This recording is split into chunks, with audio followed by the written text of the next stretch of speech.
বগুড়া সদর আসনের নির্বাচনের শিডিউল ঘোষণা করা হয়েছে।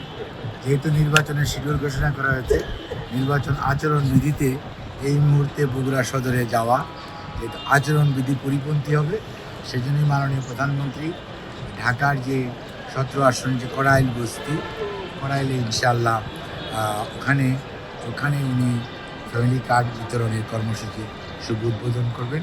তাকে বগুড়াটা না যাওয়ার কারণটা হচ্ছে এটি।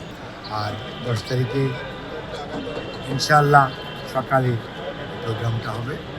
আর সারা বাংলাদেশের আরও 14টি স্থানে আমরা জানতে পারবেন।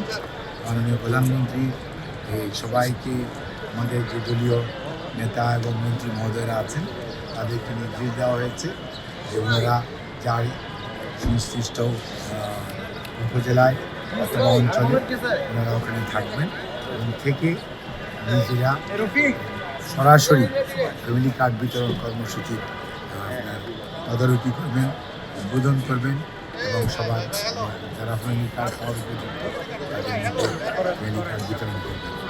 এর মাধ্যমে আমাদের জাতীয়তাবাদী দলের নির্বাচনী অঙ্গীকার, অগ্রাধিকার প্রকল্প ফ্যামিলি কার্ড, সেটি বাস্তবায়নের কাজ শুরু হবে। যদিও ডাটা সংগ্রহ, ডাটা এন্ট্রি এগুলো শুরু হয়েছে 23 তারিখ থেকে, বাট ফ্যামিলি কার্ড বিতরণ ফিজিক্যালি শুরু হবে ইনশাআল্লাহ 10ই মার্চ থেকে। মাননীয় প্রধানমন্ত্রী সেটি শুরু করবেন কড়াইল।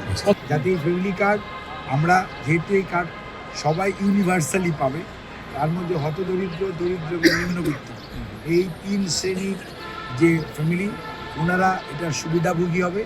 অন্য যে মধ্যবিত্ত উচ্চবিত্ত ওনাদেরও ওনারা কার্ড পাবেন, আর সুবিধাভোগী হিসেবে ওনাদের QR কোডিংয়ে দেওয়া থাকবে যে আপনার যে প্রাপ্যতা ছিল এই টাকাটা আপনি রাষ্ট্রকে কন্ট্রিবিউট করতেছেন, যাতে গরিব, যাদের পাওয়া উচিত সুবিধাবঞ্চিত মানুষ তাদেরকে দেওয়ার জন্য।